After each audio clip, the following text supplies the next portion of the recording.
Magandang hapon po sa lahat.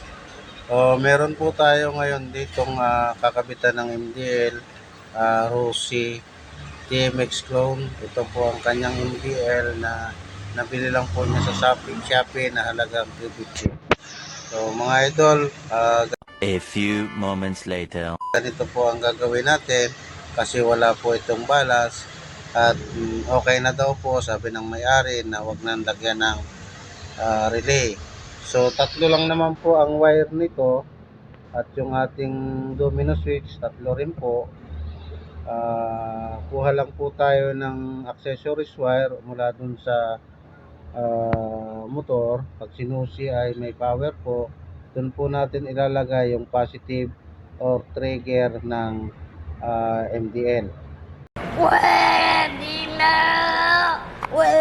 Ayan po. So, kinabit na po natin yung accessories wire at saka yung high and low.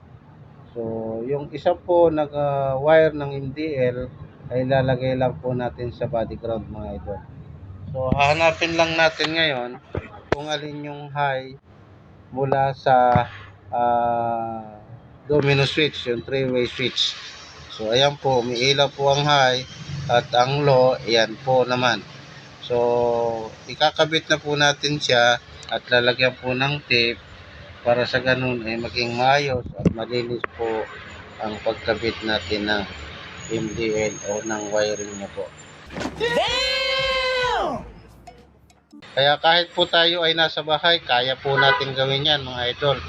Kasi tatlong wire lang naman po ang nasa MDL. Walang balas, walang relay. Ayan po. Kaya kayang-kaya na po natin yan sa bahay mga idol. So, ayan na po yung high and low niya, puti ang high, low ang dilaw. So ayan po, ay kinabit lang po natin diyan sa gilid niya kasi yan po ay may tornilyuhan. Diyan po nakakabit yung kanyang reflector. Kaya inalis po natin at pinaltan natin ng MDL. So tinitimpla po lang natin yung taas at baba ng ilaw mga idol. Salamat po.